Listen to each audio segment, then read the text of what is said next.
After Ironman turns rogue, he launches an app that can reshape anyone's body into their perfect version. At first, the changes are temporary, but then Tony Stark flips the switch. The effects become permanent unless you pay $100 a day to keep them. Overnight, society splits even harder.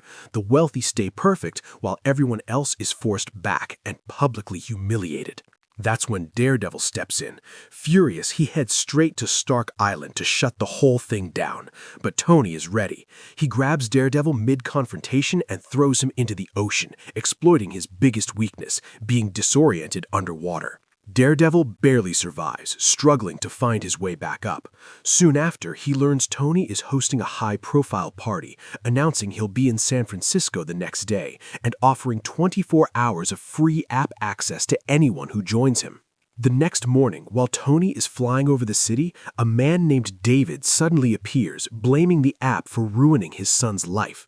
He pulls a gun and shoots Tony point blank, calling him a monster.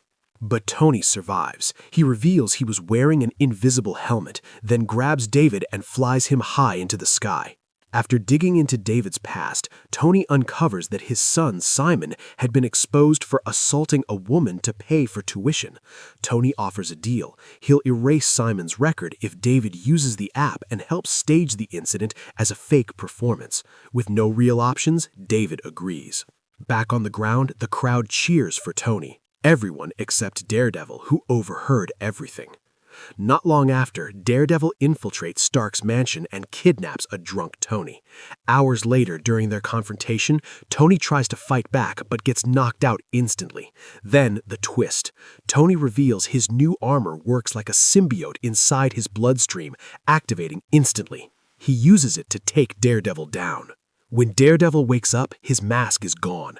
Tony calls it a gift. For the first time, Daredevil can see. Tony used the app on him, restoring his vision, and offers him lifetime access if he stops interfering. Daredevil refuses. He tells Tony he has no right to play God. Tony responds coldly. He's not playing God. He's been pretending to be human for too long. Then he punches Daredevil and flies off. Now, knowing his vision won't last, Daredevil makes one final call to Foggy Nelson so he can finally see his best friend's face before the darkness returns.